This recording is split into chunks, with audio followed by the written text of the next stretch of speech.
मित्रांनो, चारी बाजूने अभिनंदनाचा वर्षाव होतोय.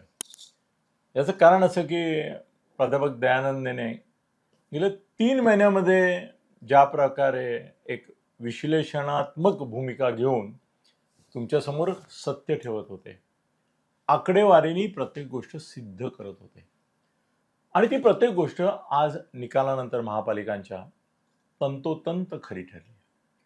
मला अभिनंदनाचे खूप फोन आले. त्यांच्या वतीने मी ते स्वीकारले, कारण त्याचं श्रेय खरंच त्यांचं होतं. त्यांच्याकडे डाटा होता आणि त्याच्या आधारे ते बोलत होते आणि त्यामुळे ते खरे ठरले. बाकी प्रचार अपप्रचार, नॅरेटिव्ज, फेक नॅरेटिव्ज वगैरे खूप चालली मार्केटमध्ये. पण प्राध्यापक दयानंद नेने यांचं अभिनंदन माझ्याकडे इतक्या मोठ्या महत्त्वाच्या जे श्रेष्ठ व्यक्तीने केलं आहे ते मी त्यांच्यापर्यंत पोचवलेलं आहे. तुम्हाला आता उत्सुकता आहे सगळ्यांना की हा निकाल ते म्हणाले तसा लागला, अचूक लागला, आकडेवारीनिशी लागला. तर थोडंसं हा अंदाज त्यांना आधी आलेला होता, त्याचे आधार ते सांगत होते त्यावेळेला. आता आज निकाल लागल्यावरची स्थिती आहे ज्याच्यात थोडे काही एक 19-20 आहे, ते का? दुसरी गोष्ट याचे तात्कालिक परिणाम आणि दूरगामी राजकीय परिणाम याच्याबद्दल कुतूहल आहे. तर मी सरांना विनंती करतो की सर, आता हे व्यासपीठ मी तुमच्या ताब्यात देतोय. मी निवेदकाचं काम केलं, आता तुम्ही ताब्यात घ्या व्यासपीठ आणि सुरू करा. अनिलजी, निकाल लागलेत, त्याच्यावरती आपण आज बोलणारच आहोत. काल आपण थोडासा उहापोह केला होता हायलाईट्स त्या निकालांचे, पण आज त्या निकालांवर थोडं जास्त विश्लेषण करण्याच्या आधी मला 3 गोष्टी सुरुवातीला नमूद कराव्याशा वाटतात, ज्या माझ्या दृष्टीने अतिशय महत्त्वाच्या आहेत. त्या गोष्टी आजच्या विश्लेषणाच्या खऱ्या हायलाईट्स आहेत. नंतर आपण ह्याच्याकडे जाऊ, मूळ आपला जे विषय आहे त्याच्याकडे. सगळ्यात पहिलं, तो मला आठवत असेल 4-5 दिवसापूर्वीचा आपला एक व्हिडिओ आणि रील, ह्याच्यावरती मी बोललो होतो की उद्धव ठाकरेंना त्यांचा एक जो निर्णय होता त्याच्याबद्दल नंतर खूप खूप त्यांना दुःख होणार आहे, पश्चात्ताप होणार आहे, आणि तो निर्णय म्हणजे काँग्रेसला बरोबर न घेण्याचा. मित्रांनो, आज तुम्ही लक्षात घ्या, उद्धव ठाकरेंना 65 जागा मिळाल्या आहेत, मनसेला 6 जागा मिळाल्या झाल्या 31, आणि काँग्रेसला जसं आम्ही सांगितलं होतं त्याचप्रमाणे 71 झाले दोघांनी, 71 झाल्या आणि 25 जागा काँग्रेसला मिळालेल्या आहेत. जे आपण भाकीत केलेलं होतं ते काल संध्याकाळपर्यंत 18-19 वरती अडकलेलं, पण रात्री ते 25 पूर्ण झाले. तर जर का काँग्रेसला त्यांनी एकत्र घेतलं असतं स्वतःबरोबर, आपला अहंकार, इगो, जे काय म्हणायचं ते म्हणा, आपला स्वभाव बदलून, तर आज कदाचित मुंबई महापालिकेवरती त्यांचीच सत्ता टिकली असती, त्यांचीच सत्ता राहिली असती, किंवा किमान एक त्रिशंकू अवस्था मुंबई महानगरपालिकेमध्ये नक्कीच निर्माण झाली असती जर का यांनी काँग्रेसला घेतलं असेल तर. आणि हे भूत, या निर्णयाचं भूत उद्धव ठाकरेंना त्यांच्या उर्वरित आयुष्यामध्ये सतावत राहणार आहे, हे नक्की. दुसरं, मला एक तुम्हाला सगळ्यांना मी वाचून दाखवणार आहे, कारण की ती थोडीशी लिस्ट आहे, आणि ते दुसरं हायलाईट आहे या मुंबई महानगरपालिका आणि महाराष्ट्रातल्या 29 महानगरपालिकांचं, जे माझ्या दृष्टीने महाराष्ट्राच्या राजकारणाची पुढली दिशा ठरवणार आहे. आणि ते म्हणजे, ते हायलाईट म्हणजे राष्ट्रवादी काँग्रेस शरद पवार गट यांचा परफॉर्मन्स, जो तुम्ही आता दिल थांब के बैठो ऐकून घ्या. मुंबईमध्ये 0 जागा, नव्या मुंबईत 0 जागा, मालेगावमध्ये 0 जागा, धुळेमध्ये 0 जागा, कोल्हापूरमध्ये 0 जागा, सांगलीमध्ये 0 जागा, साताऱ्यामध्ये 0 जागा, लातूरमध्ये 0 जागा, नांदेडमध्ये 0 जागा, जालन्यामध्ये 0 जागा, कल्याणमध्ये 0 जागा, उल्हासनगरमध्ये 0 जागा, पनवेलमध्ये 0 जागा, चंद्रपूरमध्ये 0 जागा, नाशिकमध्ये 0 जागा, उल्हासनगरमध्ये 0 जागा, वसई विरारमध्ये 0 जागा, मीरा भाईंदरमध्ये 0 जागा, लातूर इथे 0 जागा, परभणीमध्ये 0 जागा, पनवेलमध्ये 0 जागा, आणि पुण्यामध्ये 3, पिंपरी चिंचवडमध्ये 2, आणि ठाण्यामध्ये मुंब्र्यामध्ये 12 जागा, कळवा मुंब्र्यामध्ये. हा त्यांचा महान परफॉर्मन्स आहे आत्तापर्यंत. तो शरद पवारांचा नाही, तो जितेंद्र आव्हाडचा आहे. तर याबद्दल, या परफॉर्मन्स बद्दल मोठे साहेब आणि ताई यांना अभिनंदन म्हणायचं का काय म्हणायचं मला काही कळत नाहीये. पण हा जो महान परफॉर्मन्स त्यांच्या पार्टीचा झालेला आहे, तर शरद पवार काँग्रेस संपली. त्यामुळे शरद पवार महाराष्ट्राच्या राजनीतीवरती त्याचा दूरगामी परिणाम होईल. आता अजितदादा पण त्यांना किंमत देणार नाही. मी तेच आता येणार होतो की अजितदादांच्या बरोबर त्यांचं जे विलिनीकरण होण्याच्या आता ज्या हे आहेत बातम्या आहेत, तर त्याच्यामध्ये सुद्धा त्यांच्या पक्षाला किती भाव अजितदादा देतील यावरती पण एक आता मोठं प्रश्नचिन्ह उभं राहणार आहे. तिसरं नॅरेटिव्ह, तिसरा नॅरेटिव्ह जो मी आता नॅरेटिव्ह तिसरा विषय हायलाईट जे सांगणार होतो ते म्हणजे उद्धव ठाकरे यांच्या पक्षाला मुंबईत मिळालेल्या 65 जागा. माझ्या मते ही फार मोठी अचिव्हमेंट आहे उद्धव ठाकरेंसाठी. जुलै महिन्यामध्ये राज ठाकरे आणि उद्धव ठाकरे प्रथम एका व्यासपीठावर आल्यापासून दोन भाऊ एकत्र आल्यामुळे खूप परिणाम होणार आहे महाराष्ट्राच्या राजनीतीवरती. आणि त्या दोन भावांचं तर एक पहिल्यापासूनचा ॲटिट्यूडच आहे की आम्ही म्हणजे महाराष्ट्र आणि महाराष्ट्र म्हणजे आम्ही. तर त्या दृष्टीने त्यांचा प्रचार पण त्याच ओघाने सुरू होता. एकंदर आम्हाला त्या सर्वेजमधनं वगैरे वाटत होतं की मराठी मत कन्सॉलिडेट होत आहे. पण काय अनिलजी, मुंबईमध्ये ना 115 ते 120 वॉर्ड असे आहेत जे मराठी बहुल आहेत. आणि 2017चं जे निवडणूक होती आणि त्यानंतरच्या ज्या लोकसभा आणि विधानसभेच्या निवडणुका झाल्या, तर त्याच्यामध्ये मराठी मत जे होतं ते बऱ्याच मोठ्या प्रमाणात भारतीय जनता पार्टीकडे आलेलं होतं. म्हणजे जवळजवळ 44% हे भारतीय जनता पार्टीकडे आलेलं.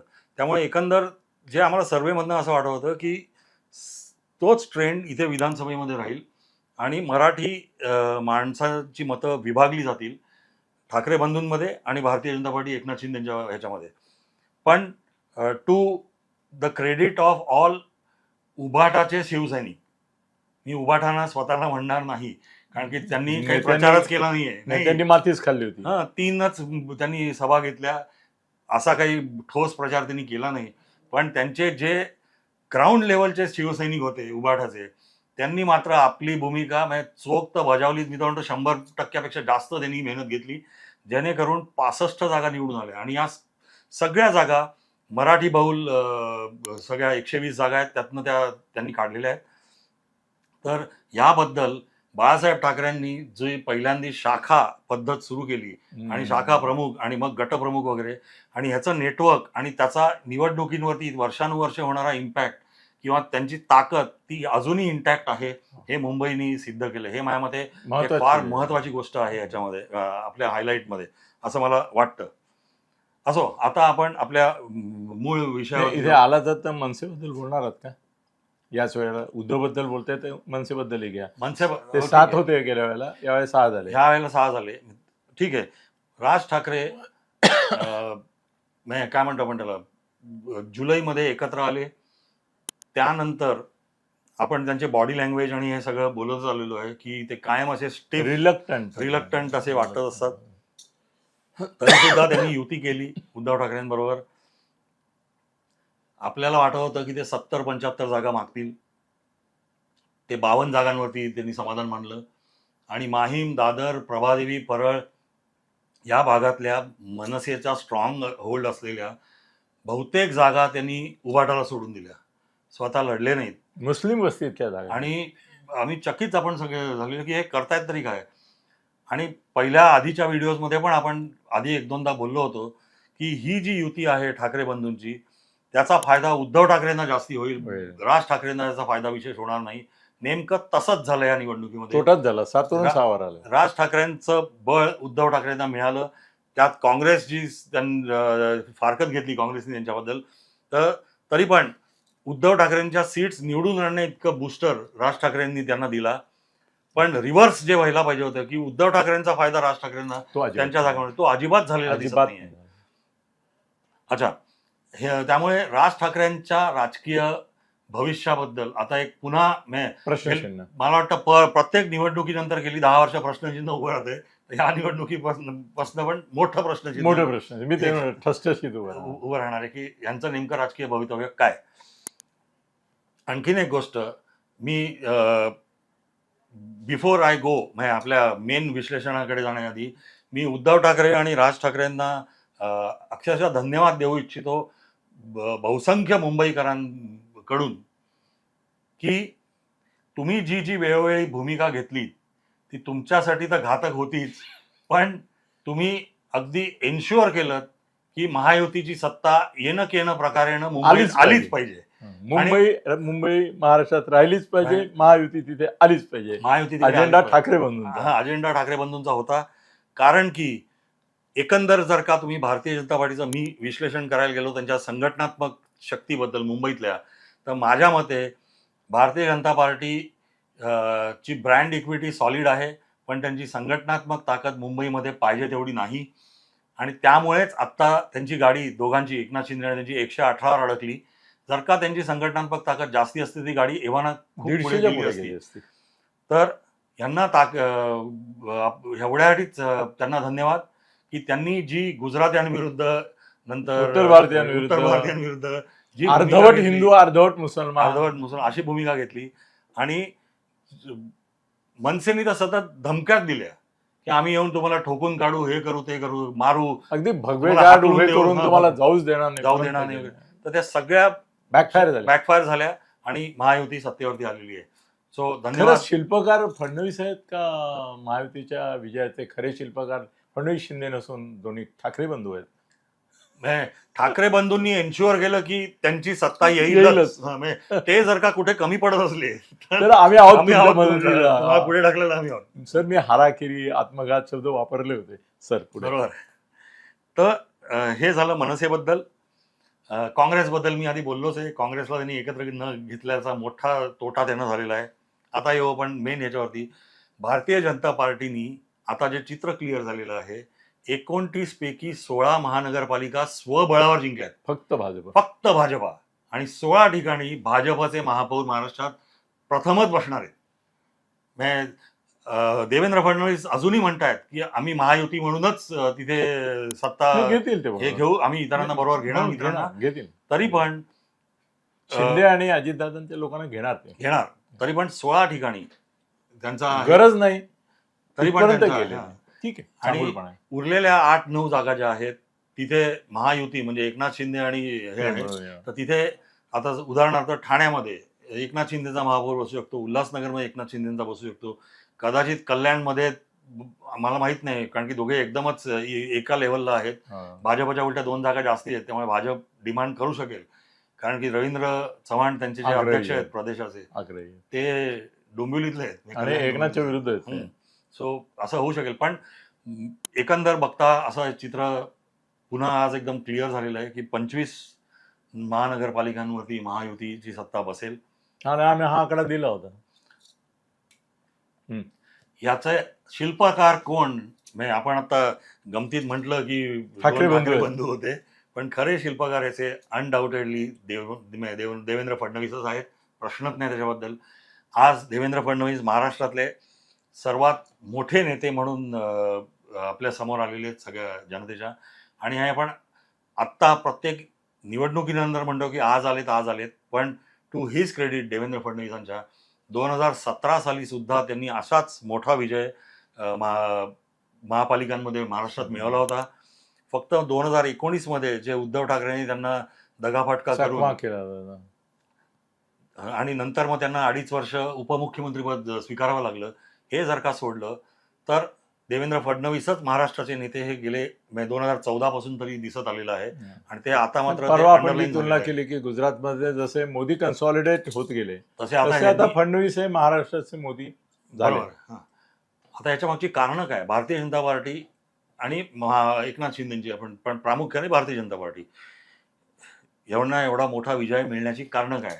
तर देवेंद्र फडणवीस यांची स्ट्रीट स्मार्ट स्ट्रॅटेजी आपण ज्याला म्हणतो तशी त्यांची संबंध election strategy street smart strategy होती, ज्याला आपण हॉर्सेस फॉर कोर्सेस म्हणतो. म्हणजे जसं घोडे मैदान त्या पद्धतीचा घोडा. अशा पद्धतीने त्यांनी जशी महापालिका त्या पद्धतीचा तिथला जाहीरनामा, तिथला फॉर्म्युला, हे सगळं त्यांनी अशा पद्धतीने युती आणि याच्या घ्यायच्या का नाही एक्झॅक्टली ते पण युती कुठे ठेवायची कुठे नाही ठेवायची. पुणे आणि पिंपरी चिंचवडे अगदी ओपन हे होतं की त्यांनी सांगितलं, अजितदादा आणि त्यांनी दोघांनी ठरवलं की आपल्याला युती नाही करायची तर नाही करायची, म्हणून त्यांनी नाही केली.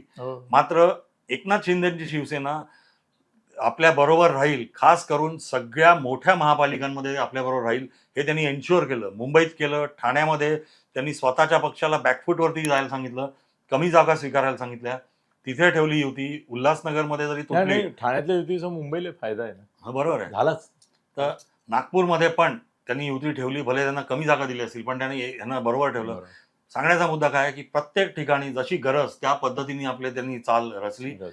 आणि अच्छा, दुसरं ह्याला जोड मिळाली त्यांना, भारतीय जनता पार्टीला, की विरोधी पक्ष जे होते ते सगळे विखुरलेले होते. त्यांच्यात कुठेही एकवाक्यता नव्हती. त्यांना कुठचाही एक कॉमन अजेंडा अजेंडा नव्हता, तसा तो नव्हता. कॉमन लीडर पण कॉमन नव्हता. लीडर पण नव्हता. ठाकरे यांच्या बरोबर जात नव्हते, काँग्रेस बरोबर नव्हते, यांच्याबरोबर नाही, नव्हते. ते जायला तयार नव्हते. पण एक गोष्ट आहे याच्यामध्ये, काँग्रेसवाल्यांनी पण थोडंसं ताठर जी भूमिका घेतली, कारण की यांनी मनसेला बरोबर घेतला, ती त्यांनी पण थोडी समजूतदारी दाखवली असती. कारण की आत्ता जे निकाल आलेत सगळ्या महापालिकांचे, त्यामध्ये एक गोष्ट तर नक्की झालेली आहे की महायुती म्हणून आपण जर का हे 3 पक्ष धरले बाजूला, भारतीय जनता पार्टी, शिवसेना आणि राष्ट्रवादी काँग्रेस, अजितदादा. तर उर्वरित जो आहे विरोधी पक्ष, तर त्यामध्ये उद्धव ठाकरे हे महाराष्ट्राचे सगळ्यात मोठे विरोधी पक्ष नेते म्हणून उभरून आलेले आहेत. हो. त्यांनी मुंबईमध्ये 65 जागा घेतल्या म्हणजे आणि याच्यात थोडा त्यांच्या वडिलांचा करिश्मा खूप मोठ्या प्रमाणावर आहेच. आणि त्याचा सर, दुसरा, तुम्ही आता सगळ्या ज्या चर्चा चालल्या आहेत त्याच्यामध्ये उद्धवला इतकं क्रेडिट दिलं नाही. तुमच्या मनाचा मोठेपणा आहे की तुम्ही त्याला दिलं, पण ते बरोबर आहे, तुम्ही म्हणता तो विचार आहे. बरं. नाही तुम्ही बघा ना हो. की आपल्या म्हणजे घरातनं बाहेर न पडता, सभा न घेता हो. त्याची लोक निवडून येत आहेत, नाही नाही, आणि फडणवीसांच्या तुलनेत काहीच न करता काहीच न करता. एक पुण्याई म्हणून, वलय म्हणून, ठाकरे या आडनावाचा फायदा, फायदा ब्रँडचा घेऊन. फायदा, हो. सर त्यांचा ब्रँड चालला, राजचा नाही रातचा नाही चालला. हो, परभणी काय संबंध आहे ठाकरे उद्धव ठाकरे आणि ठाकरे परभणीचा? ब्रँड नाही चालला, पण उद्धव ब्रँड चालला. नाही, परभणी कुठे आहे म्हणजे, हो. आणि संबंध काय? उद्धव ठाकरे बांद्र्यामधच्या बाहेर पडत नाहीत आणि परभणी तिथे, आणि तिथे त्यांची महापालिका आली, हो ना. त्यांनी जिंकली उभाटाती. हा. तर त्यामुळे ठाकरेंच्या, बाळासाहेबांच्या वलय पुण्याई पुण्याही ते अजूनही टिकून आहे. आणि उद्धव ठाकरे माझ्या मते विरोधी पक्षातले सगळ्यात महत्वाचे नेते आज ते उभारून आलेले आहेत. उद्धव ठाकरे संपले असं नाही म्हणता येईल. नाही, अजून तरी काही बिलकुल म्हणता येणार म्हणजे नाही. पुढल्या निवडणुकीपर्यंत जर त्यांना अनुकूलता राहिली तर कदाचित महाराष्ट्रामध्ये भाजप विरुद्ध उद्धव असं ते असं, म्हणजे फडणवीस विरुद्ध उद्धव असं होऊ शकतं. पण ते विषय आपण घेऊ नंतर, आता तात्पुरते. आणखीन लोक भारतीय जनता पार्टी युती प्रिफर करण्याचं कारण म्हणजे फडणवीसांची पर्सनल क्रेडिबिलिटी. फडणवीसांवरती कुठच्याही प्रकार लोकांचा पूर्ण विश्वास आहे. आरोप नाही, त्यांच्यावरती डाग नाही कुठच्या. चारित्र्य सर्वात दृष्टीने फडणवीस एक परिपूर्ण नेता असे लोकांनी स्वीकारलेले. रेमंडचा आहे ना, complete man, perfect complete man म्हणून लोकांनी त्यांना स्वीकारलंय.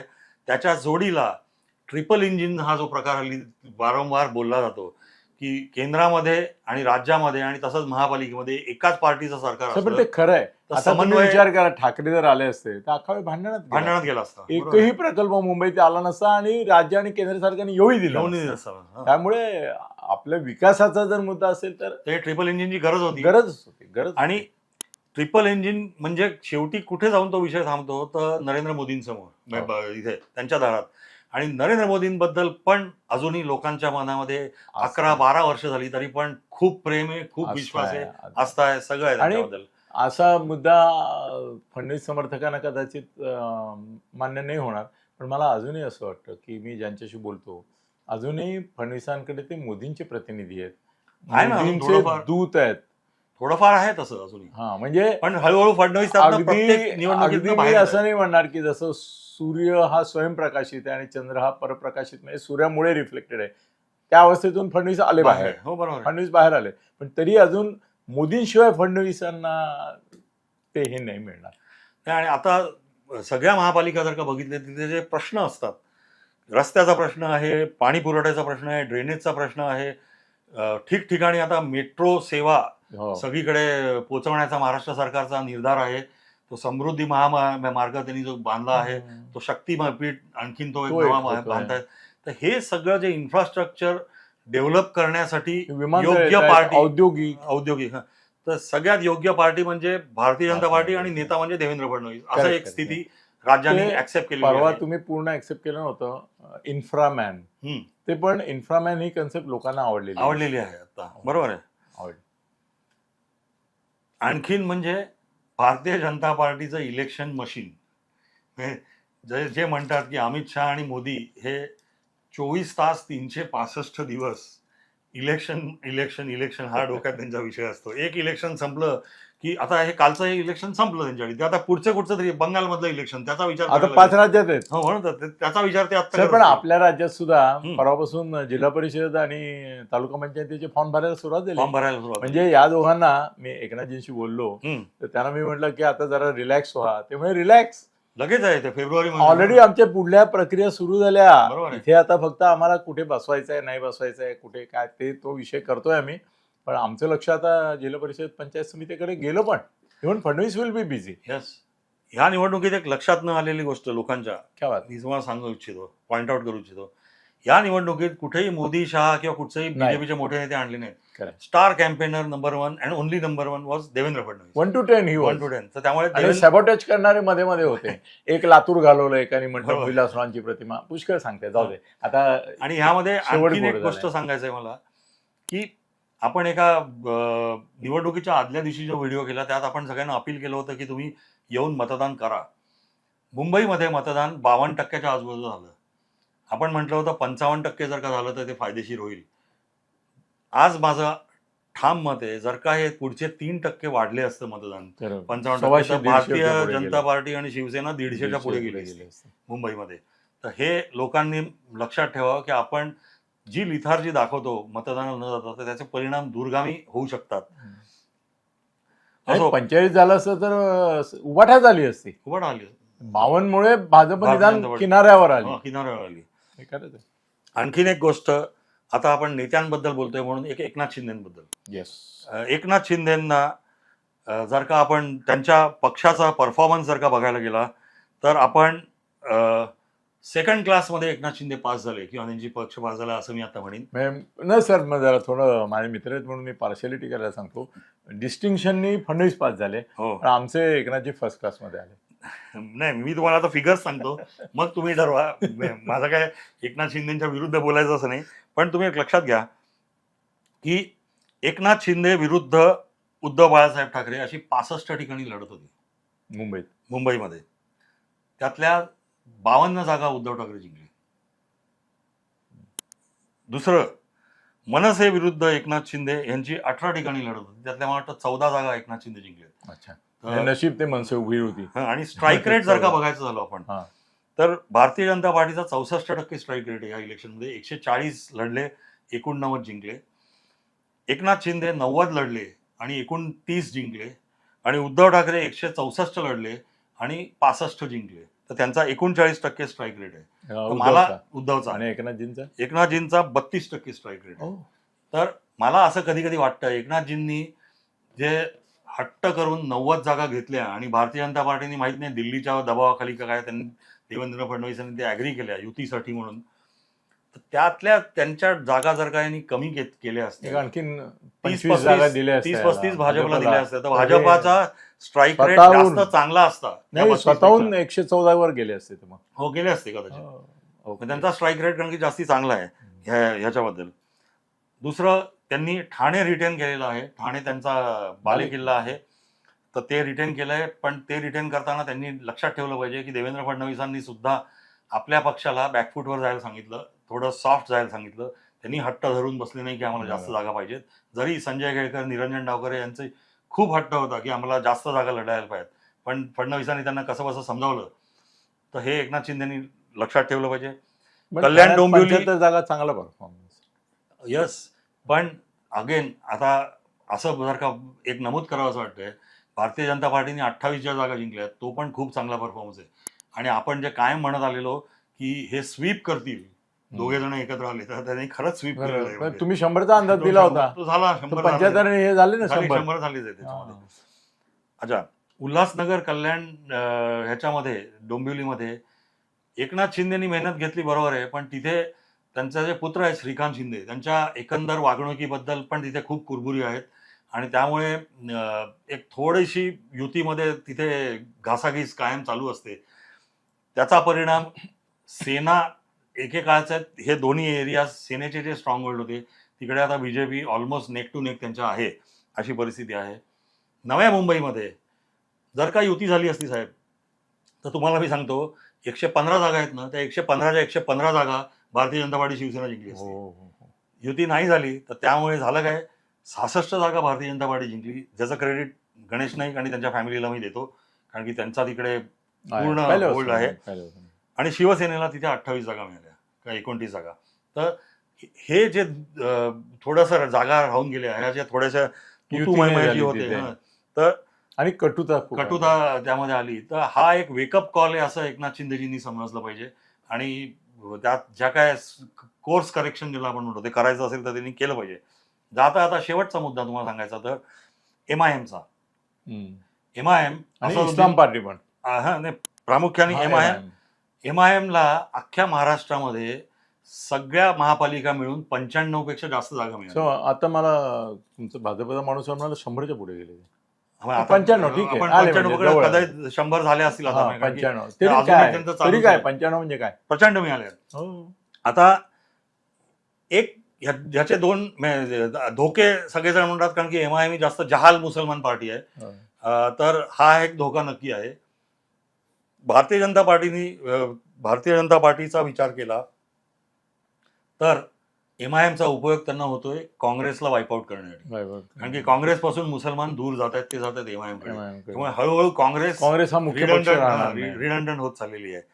आणि दुसरं MIMची उपयुक्तता भारतीय जनता पार्टीसाठी ही आहे की MIMचा बागुलबुवा कायम उभा राहिल्यामुळे हिंदू वोटर जो आहे तो मोबिलाइज होईल, तो एकत्रित होईल आणि ध्रुवीकरण होईल. एक है तो सेफ है हा मेसेज MIM जर का वाढली किंवा MIM जर का पुढे असली तर तो होईल. हे माझं रीडिंग आहे MIM बद्दल.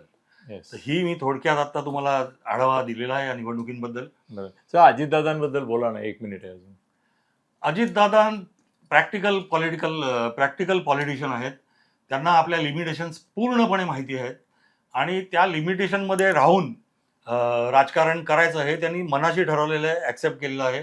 त्यांनी हेही ऍक्सेप्ट केलं आहे की कदाचित अजन्म मला उपमुख्यमंत्री राहायला पाहिजे आणि तर जे सरकार येईल त्यामध्ये मी उपमुख्यमंत्री असलो पाहिजे, ही त्यांची भूमिका आणि ती त्यांच्या दृष्टीने अतिशय सुज्ञ, सोयीची आणि चांगली भूमिका आहे.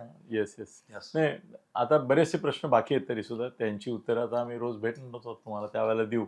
पण सर, तुमचं अभिनंदन, आभार, आणि तुमच्या सगळ्यांचे आभार जो प्रतिसाद तुम्ही सध्या चॅनलला देतायत त्याच्याबद्दल.